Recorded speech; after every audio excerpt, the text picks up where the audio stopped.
Poema de número 21. Vamos ver onde é que nós estamos. Página 111.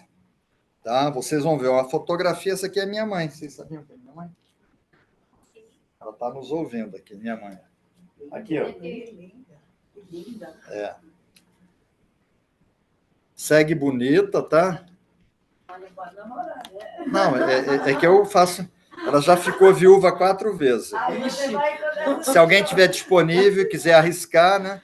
Aí todo mundo deixa ela falando sozinho. Quando eu conto, já contei num congresso.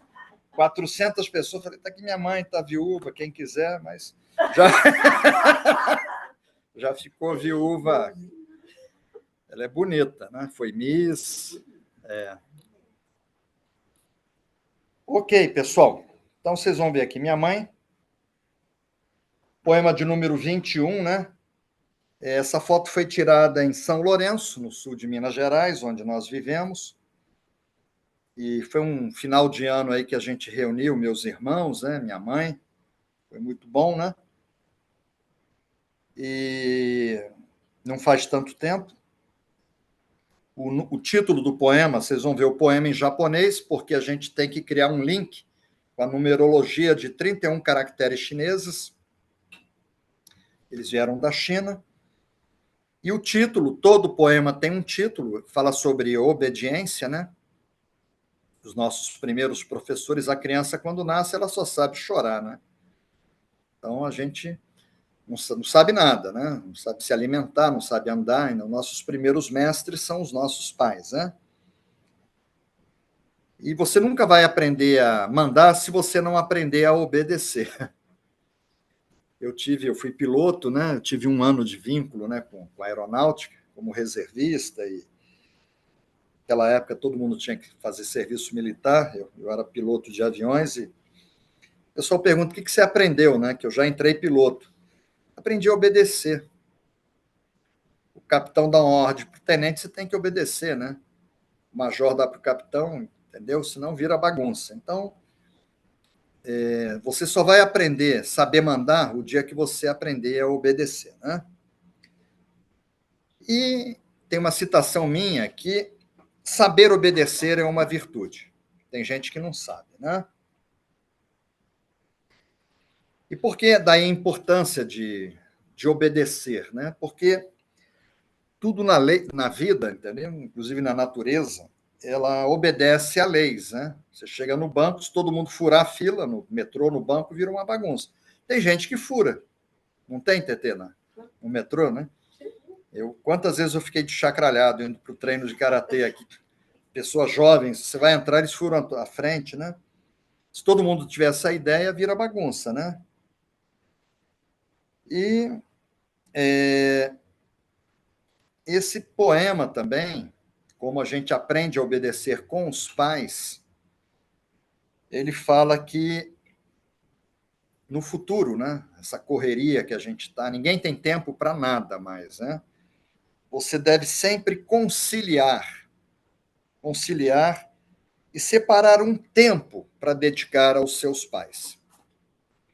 Hoje eu saí de casa 4h30 da manhã, fui dormir 1h da manhã, acordei às 4, saí às 4h30 para um velório de uma pessoa muito próxima, né? Que é nosso padrinho um tio do lado de Rita, nosso padrinho de casamento. Às 9h ele estava sendo sepultado. Eu estava no interior de São Paulo, em Araras, falando com a minha mãe, que eu estava lá. Aí corremos para cá, já dirigi um bocado, né? E estou aqui, estou firme, né? Mas aí eu não liguei para ela hoje, mas eu falei com ela pelo WhatsApp. Mas ontem eu liguei para ela, falei 15 minutos, antes de ontem falei 40 minutos. Então o Johnny tem muito tempo, é o que mais me falta, né? Graças a Deus, a gente tem uma situação confortável, estamos bem de saúde, estamos em paz. Nós tivemos um poema que falava sobre a verdadeira generosidade. Você tem que dividir aquilo que você tem menos. Mas a minha mãe é uma prioridade, né? E eu sempre separo um tempo meu e priorizo ela, né? E o poema fala sobre isso. Aí, pessoal, eu coloquei algumas imagens aqui para vocês. São imagens que eu peguei na internet, né? Uma vez eu peguei uma imagem de uma parente da TT, não foi, TT? Foi. O Gokai, né? Aí o Lobão falou, não, mas que eu me liguei só no japonês. O Lobão falou, mas aí está em... Eles têm uma adaptação que é boa também lá de Portugal, né? Em vez de falar não se preocupe, é confio, não sinta raiva, sou calmo, né? É assim que eles fazem em Portugal. Funciona muito bem, mas não é a maneira original. E a gente segue cada vez mais aquela linha original do Reiki. Então eu vou lá e pego. Achei bonita. Aí se você puder atualizar para a gente, TT, que aquela imagem está fazendo, né? E aí eu peguei uma imagem bonita aqui, pessoal, que fala sobre os mandamentos da lei de Deus, né? A pessoa foi muito feliz com essa arte aqui, né? Esses 10 mandamentos, que é conhecido também como decálogo, né? Que significa 10, decálogo, 10 palavras, né? Foi o que Deus revelou ao povo de Israel. O ano foi em torno de 1279 a.C. Então, nós estamos falando aí em 3.300 anos atrás, Velho Testamento, tá? E Deus falou com Moisés no Monte Sinai, e isso está registrado nos livros de Êxodo e Deuteronômio, no Antigo Testamento. Aí está não só na Bíblia cristã, como está no Torá dos judeus, no livro sagrado do islamismo também, que seguem esse Velho Testamento, né? Então, esses 10 mandamentos, eles foram talhados. Quem foi para o Japão comigo sabe que eles talharam lá a história de Mikao Sui numa pedra, né? Está lá numa pedra, está nos livros aí, o pessoal já é um monolito, mono, pedra, né, lito. E esse decálogo, esses 10 mandamentos, as 10 palavras, as 10 regras, foram escritas em 2 tábuas. Acho que não coube, né? Aí pega mais uma aí, né? Aí Deus passou, é interessante. Às vezes eu fico pensando como que foi isso, né? Que mistério foi esse, né? Como que aconteceu essa história? E essas 2 tábuas são conhecidas como as tábuas da lei. Eu não vou falar sobre os mandamentos, eu vou falar sobre um mandamento só, mas vou ler rapidamente. Primeiro mandamento: amar a Deus sobre todas as coisas. Deus é o Criador, né? Criou, Deus está dentro de cada um de nós, de cada passarinho, cada borboleta. Não tomar seu santo nome em vão. Guardar os domingos e festas. Aí o 4º mandamento, que vai de encontro a esse poema. E o imperador, ele não era muçulmano, ele não era judeu, ele não era cristão, ele era shintoísta e zen budista. E ele fala sobre o 4º mandamento, que é honrar... Você pega água para mim, por favor? Que é honrar pai e mãe. O 5º mandamento é não matar. O 6º, não pecar contra a castidade. O 7º, não furtar. 8º, não levantar falso testemunho. 9, não desejar a mulher do próximo. 10º, não cobiçar as coisas alheias. Aí, quando iam apedrejar a mulher adúltera, Jesus fez sinais na terra, deve ter desenhado um Ronchas Echonem, falou, aquele que não tiver pecado, aqui estão os pecados, que atire a primeira pedra. Aí ele criou uma televisão de plasma, né, de última geração. Aí as pessoas vinham ali e viam os pecados, né? Aí foi todo mundo saindo à francesa, né? De fininho. Falou, olha, se jogar pedra, olha aqui, ó, televisor que eu acabei de materializar, olha o que você fez aqui. Quer que eu mostre? Entendeu? Aí foi todo mundo, não ficou ninguém, pessoal. Não ficou ninguém. Tá? Dureza, né? Esses 10 mandamentos aqui. Mas a gente não vai falar sobre eles. A gente vai falar sobre o 4º mandamento. Inclusive, alguém falou para mim que estava guardando essas imagens. Eu não estou guardando. Depois, se puderem compartilhar comigo, porque eu vou ter que começar de novo. Tem gente que está entrando agora, eu vou ter que fazer poema 1, poema 2. Se abre para mim, coloca aqui. Então, se puderem compartilhar. Então, em Êxodo, pessoal, é o 2º livro da Bíblia, Êxodo, né, que quer dizer saída. Exit, né? Exit, saída, né? Que é o segundo livro, né? Esse livro ele não mostra a história de Moisés, né? Que ele relata a saída do povo de Israel do Egito, também por volta de 1290, né? Não se sabe ao certo. A Bíblia cita duas datas. E os judeus eles viviam no Egito como escravos, né? Então Moisés conduziu eles para a Terra Prometida e foi escrito esse livro, o segundo livro da Bíblia, né? E em Êxodo, capítulo 20, é uma imagenzinha aí que está em cinza, né? Que eu achei muito bonitinha, peguei na internet também. Capítulo 20, versículo 12, tá? Honra teu pai e tua mãe, para que teus dias se prolonguem na terra que o Senhor Deus te dá. Então, eu tenho percebido isso, pessoas que honraram o pai e a mãe e que não colocaram o pai e a mãe num asilo, né? E essas pessoas, Deus abençoa e prolonga a vida dessas pessoas. Eu não sei se a minha prima está me ouvindo aqui, a Jorginha e o Alexandre. Pelo menos estava.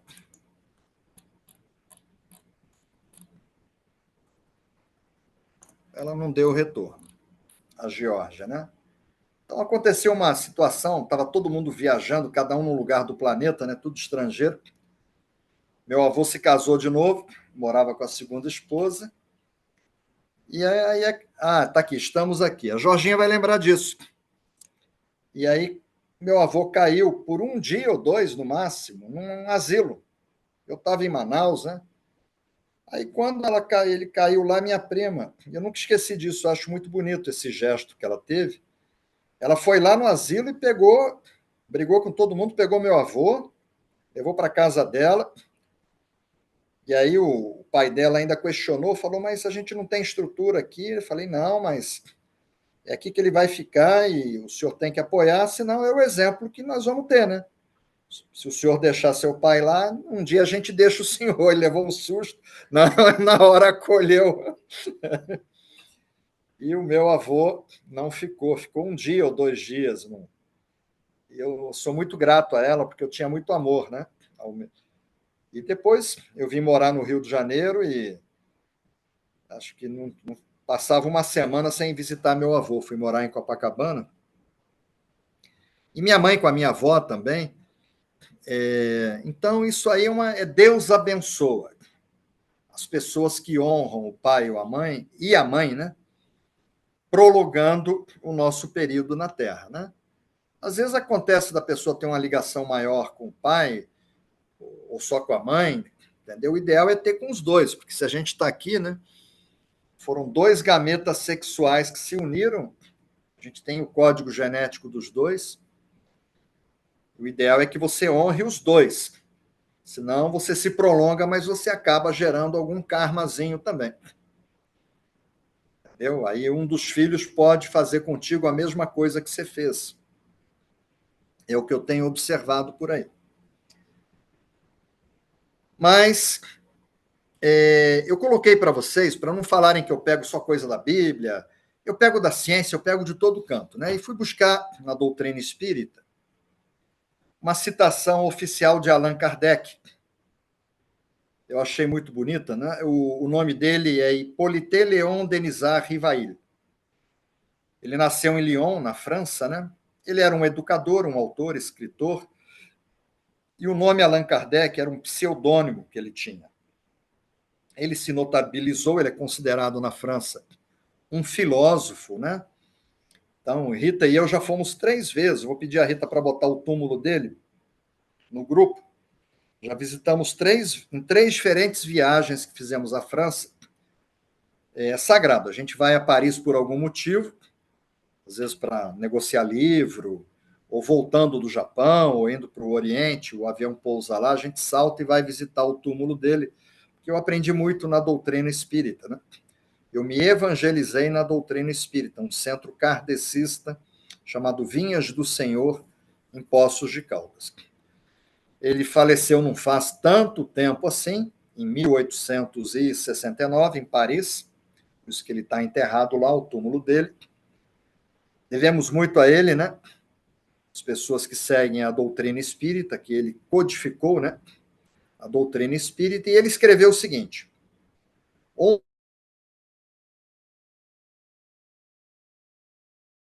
você não veio só de um.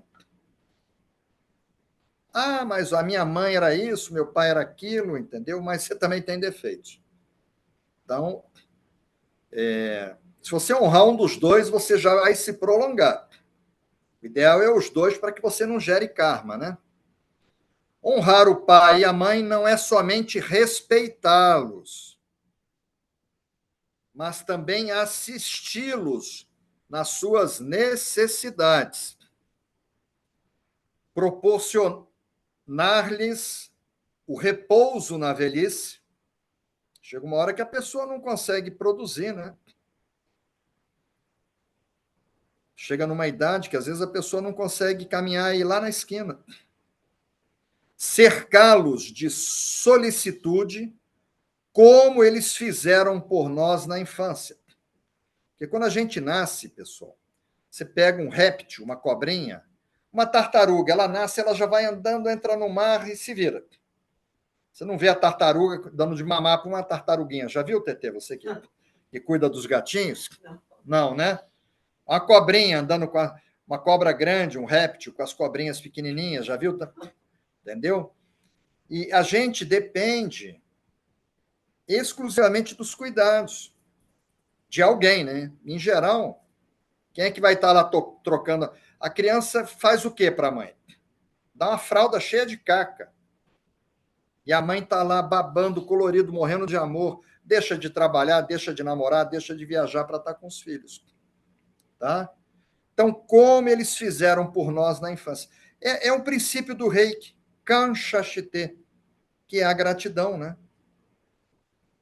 E por mais que você faça, nós seremos eternos devedores. Coloquei para vocês, pessoal, uma citação de William Shakespeare.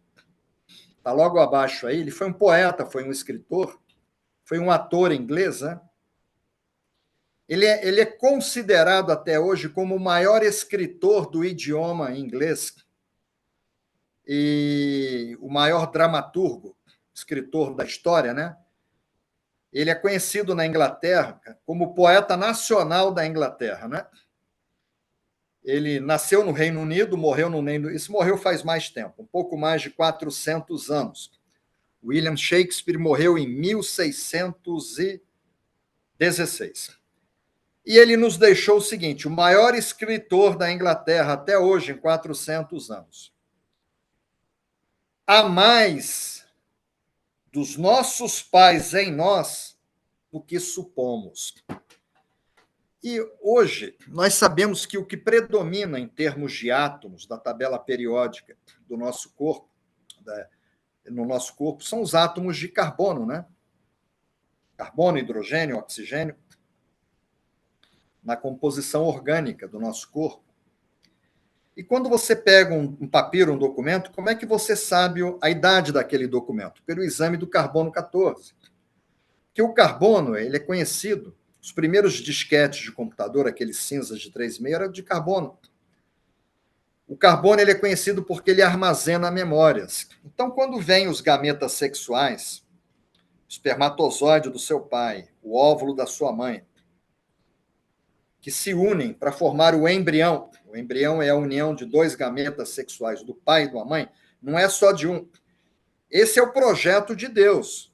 XX e XY. Deus projetou assim. Se você está aí é porque você foi a união de dois gametas, projetos divinos, né? Que se uniram, formaram o embrião. Esse embrião tem trilhões de átomos de carbono que vem com memórias do seu pai, da sua mãe, dos seus avós, dos bisavós, dos tataravós. Se o seu tataravô teve uma depressão, às vezes você nasce com uma depressão, com uma síndrome do pânico, com medo, com uma fobia. inexplicável.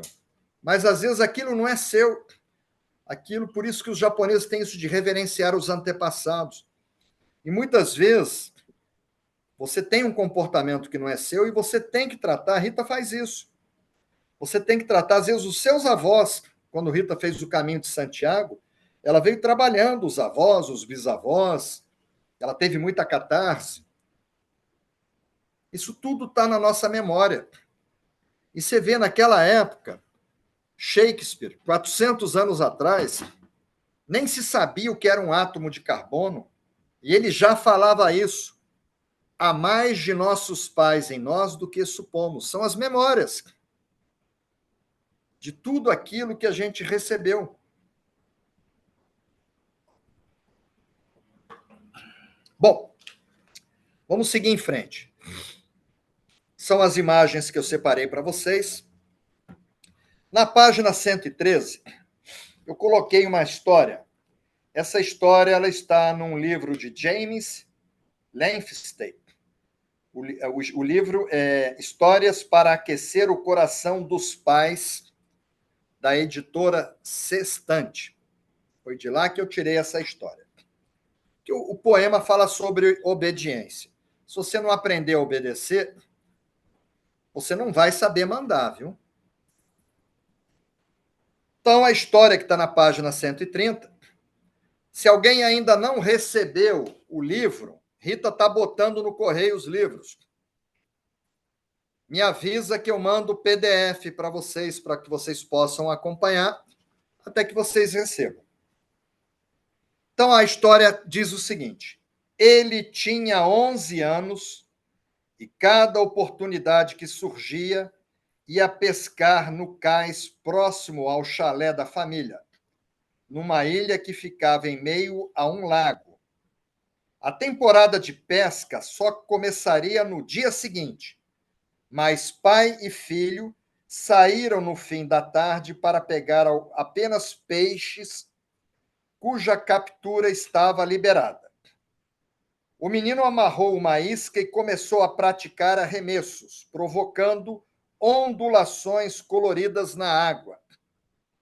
Logo, elas se tornaram prateadas pelo efeito da lua nascendo sobre o lago. Quando o caniço vergou, ele soube que havia algo enorme do outro lado da linha. O pai olhava com admiração, enquanto o garoto habilmente e com muito cuidado erguia o peixe exausto da água. Era o maior que já tinha visto, porém sua pesca só era permitida na temporada. O garoto e o pai olharam para o peixe, tão bonito, as guelras para trás e para frente. O pai então acendeu um fósforo e olhou para o relógio. Eram 10 da noite. Faltavam apenas 2 horas para a abertura da temporada. Em seguida, olhou para o peixe e depois para o menino, dizendo: você tem que devolvê-lo, filho. E o menino: mas papai, reclamou o menino. Vai aparecer outro, insistiu o pai. Não tão grande quanto este, choramingou a criança. O garoto olhou à volta do lago, não havia outros pescadores ou embarcações à vista. Voltou novamente o olhar para o pai, mesmo sem ninguém por perto, sabia pela firmeza em sua voz que a decisão era inegociável. Devagar, tirou o anzol da boca do enorme peixe e o devolveu à água escura. O peixe movimentou rapidamente o corpo e desapareceu. E naquele momento o menino teve certeza de que jamais veria um peixe tão grande quanto aquele. Isso aconteceu há 34 anos. Hoje o garoto é um arquiteto bem-sucedido.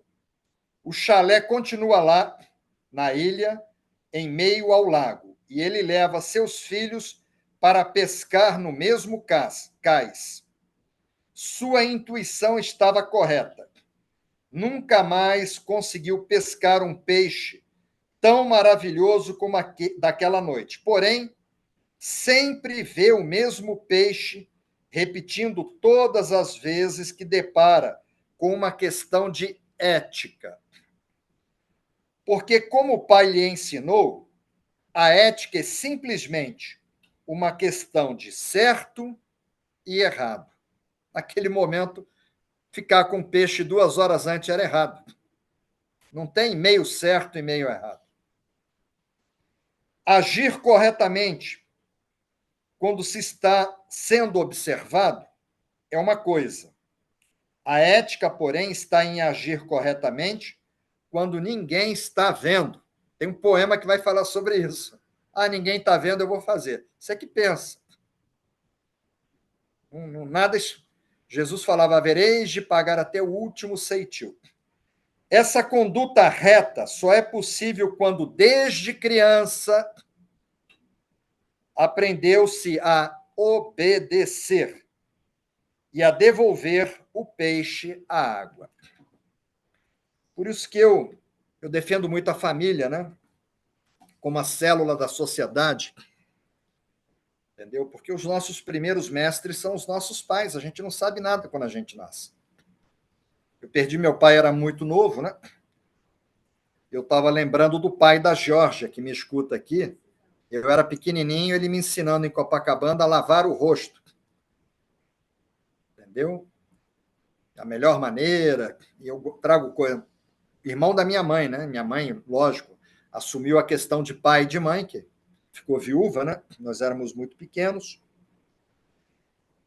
E esse é o nosso poema, tá, pessoal? Que a gente tem que ter gratidão aos nossos pais, tá? Respeitá-los.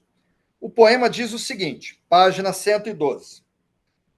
Apesar de vivermos num mundo agitado, não te esqueça de ocupar-te dos teus pais. Porque o pai e a mãe faz, aí os filhos crescem e não telefona para o pai, não telefona para a mãe, alegando que está muito ocupado e que não tem tempo.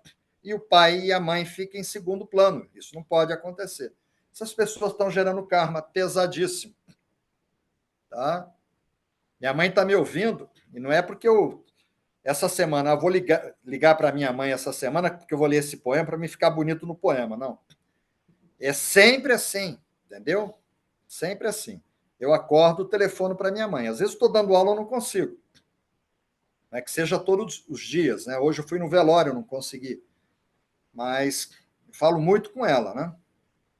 E eu priorizo ela. É logo de manhã, primeira coisa. Tenho 1000 coisas para fazer, eu ligo para minha mãe. Então, aqui o imperador Meiji faz referência aos pais e à obediência. Pai e mãe, tá? Título do poema: Saber obedecer é uma virtude. Tem gente que não sabe. O orgulho, o egoísmo não permite, né? E como tem isso, hein? O pai fala para o meu filho, vai fazer isso, faz você, entendeu? Tá meio complicado. É imprescindível a qualquer ser inteligente, visto que tudo na vida obedece a leis. A obediência está interligada à ordem e às regras que todo ser humano deve seguir.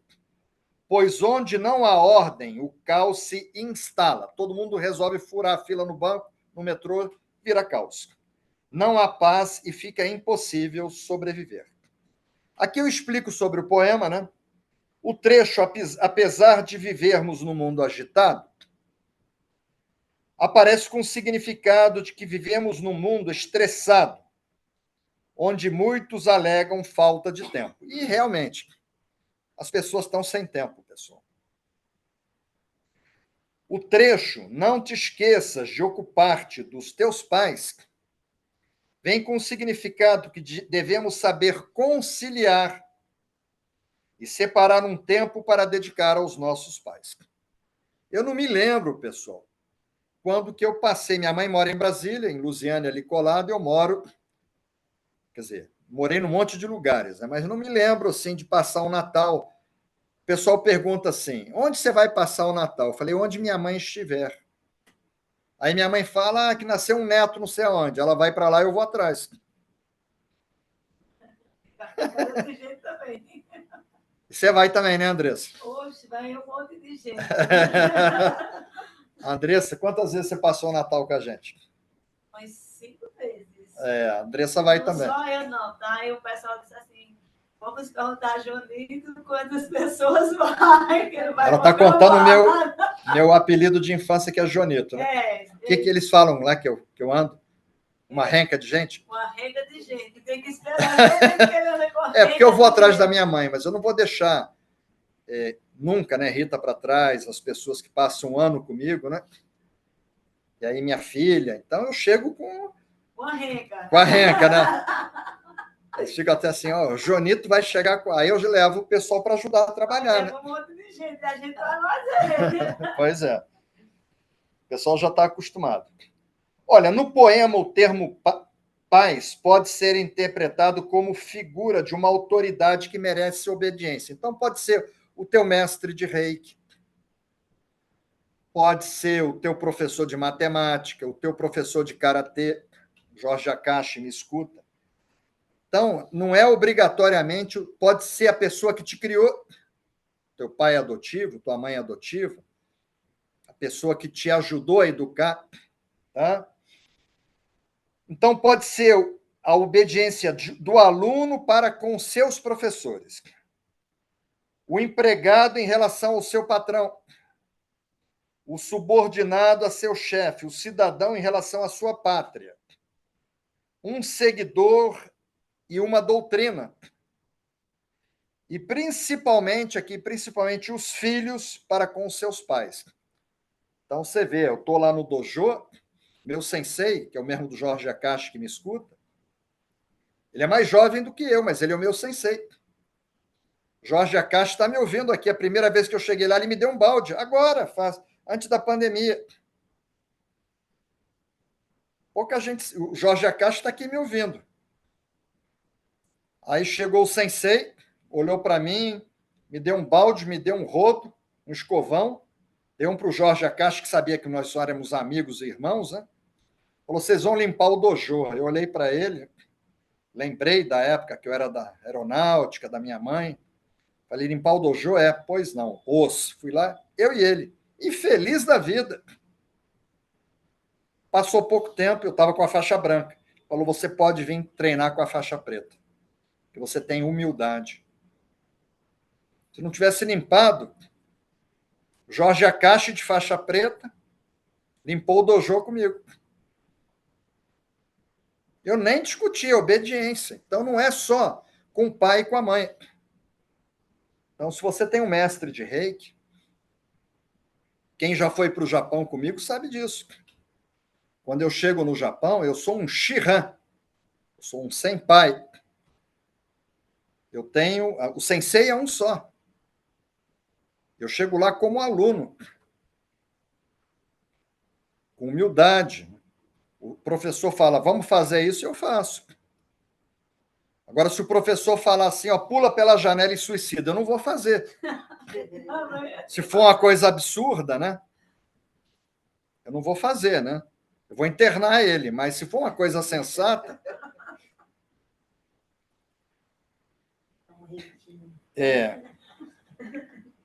Então, o imperador fala dos pais porque aprendemos a obedecer com eles. São os nossos primeiros mestres. Eu falei para minha prima, ela está me ouvindo, falei, próximo poema, ela falou: me fala qual é para mim ir lá. Eu falei: não vai não, para você não entrar na energia dele. Você vai se emocionar, porque recentemente ela perdeu o pai dela, né, e a mãe, que eu não saía de perto, né, porque eu vou carregar sempre eles no meu coração, né, eu me lembro da minha infância, eu cresci com eles, e a Georgia deve estar aí emocionada, né, eu falei: você vai se emocionar, né, Alexandre também perdeu recente. Então, é necessário obedecer aos pais com prontidão. Olha só aqui que eu falei, desde que não seja errado o que nos mandam. Minha mãe nunca mandou eu fazer nada errado. Ó, vai lá e dá um cheque sem fundo. Nunca. Entendeu? Suas ordens sejam sensatas. A recomendação do imperador seguramente abarca também as relações de parentesco com outros membros do grupo familiar, como os avós, são os pais do seu pai e da sua mãe. Então, isso também não é só para os pais. Aqui já pega os avós, bisavós e demais antepassados, que eles têm isso no Japão. Reverenciar os antepassados, os quais devemos igualmente honra, afeto e reconhecimento. Então, a mensagem, vamos à mensagem. A mensagem implícita no poema, que é o que vocês têm que se ater para o Rei Ju, é que, por mais que o mundo se apresente acelerado, você não tem tempo, tá? Com tantas atribulações mundanas, devemos administrar bem o nosso tempo. Você tem a mesma quantidade de tempo que teve Thomas Edison, que teve Albert Einstein. Albert Einstein teve o mesmo tempo que nós temos. E outros. João Paulo II. Então, a gente tem que aprender a administrar o tempo. Vai ter poemas que falam sobre isso. Então, se você estiver totalmente sem tempo, priorizando sempre as coisas mais importantes, saúde, família, né? Entre elas, a atenção aos pais que nos deram a vida. Dia 2 de novembro. Guarda esse feriado, vá lá agradecer, né? Vai à igreja, vai ao cemitério, vai agradecer aos seus avós. Cheguei da Espanha, né? Meu tio, irmão da minha mãe, tinha falecido, não consegui chegar. Primeira coisa que eu fui, cemitério do Cacuia. Fui lá agradecer a ele, tenho fotos, e está no mausoléu da família, né? Da minha tia.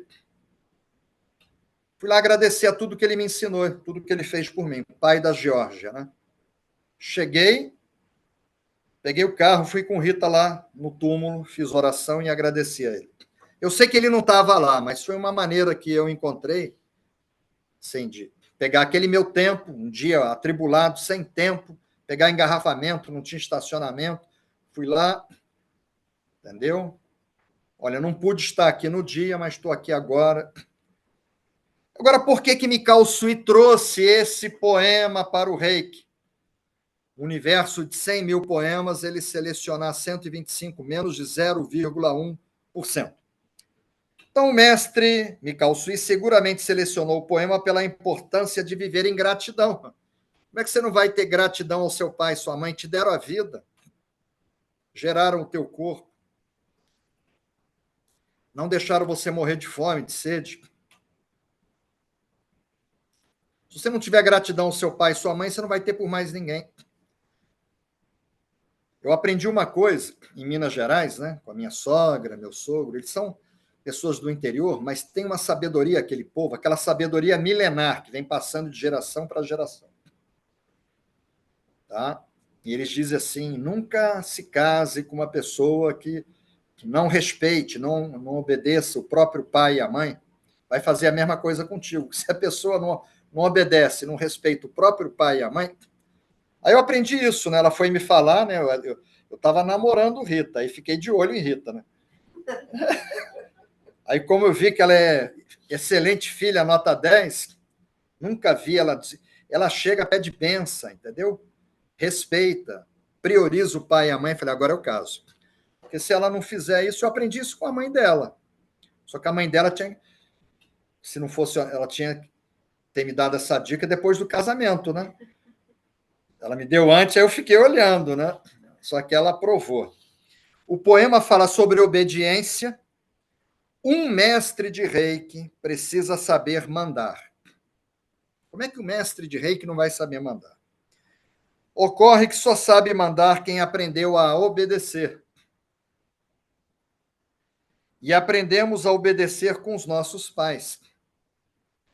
Tenhamos sempre gratidão aos nossos mestres, principalmente aos pais, seres aos quais seremos eternos devedores, eles fazem parte de nós. Então, eu tenho um respeito muito grande. Vocês nunca vão ver eu falando mal de qualquer um dos meus professores. Tá? Eu tive 14. Uma dessas pessoas, eu não cito o nome, né? Eu não tive uma afinidade muito grande, mas de 14, eu ter tido afinidade com 13, um lucro muito grande, né? Mas essa pessoa também eu sou grato, porque ela me ensinou coisas que eu não devo fazer. A maneira dela tratar os alunos.